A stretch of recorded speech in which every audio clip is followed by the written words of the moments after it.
और सामने बैठे हुए सभी का मैं अभिवादन करता हूँ। कल शाम को मेरे को एक फ़ोन आता है व्हाट्सएप पे मैसेज कि ऋषि दयानंद का जन्मदिन किस दिन होता है।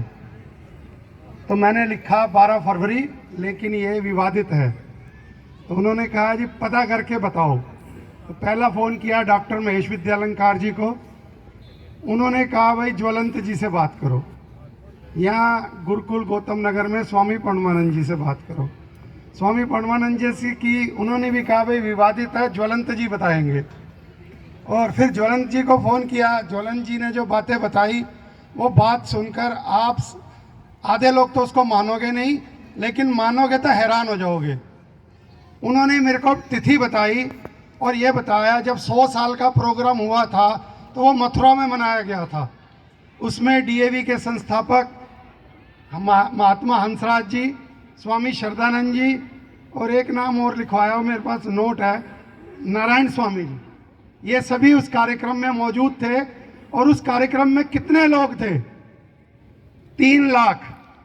100 साल पहले हमारे देश की आबादी कितनी थी आप सोचिए, और उसमें से 3 लाख। इसका मतलब क्या है?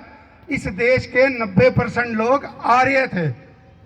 अब भी आप जाते हो तो आपको हरियाणा में चले जाओ, उत्तर प्रदेश में चले जाओ, छोटे छोटे गांव में आर्य समाज दिखेगी। वो उसी समय की बनी हुई है जब ऋषि दयानंद ने काम किया था, प्रचार किया था।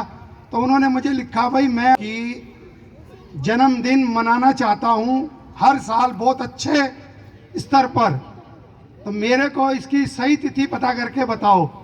वो मैसेज करने वाले थे एमडीएच के चेयरमैन महाशय राजीव गुलाटी जी। तो मैंने कहा जी उन्होंने ज्वलंत जी ने मुझसे कहा है कि मैंने इस विषय पे एक किताब लिखी है और वो मैं किताब जनवरी में दिल्ली में आ रहा हूँ, आपको दे दूंगा। मैंने कहा आप पर पहुँच जाएगी। और हम भी चाहते हैं कि हमारे गुरु का जन्मदिन ऐसे स्तर पर मने। आज एक हरामपाल का जो जेल में पड़ा हुआ है उसका जन्म कैसे मनता है, जन्मदिन कैसे मनता है? आप देखो पूरे भारत में उसके पोस्टर, कोई एक जगह नहीं आपको मिलेगी जहां उसका पोस्टर नहीं होगा, बोर्ड नहीं होगा। लोग उसे रामपाल कहते हैं, मैं उसे हरामपाल कहता हूं, जिसे बुरा लगता हो खूब लगे। लेकिन हम अपने गुरु के लिए क्या करते हैं और क्यों नहीं कर पा रहे, उसका एक छोटा सा कारण बता देता हूं। आज की जो जनरेशन है, शादी होती है, बच्चे की प्लानिंग करते हैं, गर्भ में बच्चा होता है, तो क्या चर्चा होती है? 95% माँ बाप की एक ही चर्चा होती है कि इन्हें डॉक्टर बनाएंगे, इंजीनियर बनाएंगे, इसको वकील बना देंगे, इसको सीए बना देंगे। कोई एक माँ बाप भी ये नहीं कहते इसे देशभक्त बनाएंगे, राष्ट्रभक्त बनाएंगे, धर्म पे चलने वाला बनाएंगे। वो बच्चा भी अंदर परेशान हो जाता है, बाहर आके क्या क्या बनना है, कितनी पढ़ाई करनी है, और बाहर आता है तो आते उसे चश्मा लग जाता है कि पढ़ना है भैया, बहुत पढ़ना है।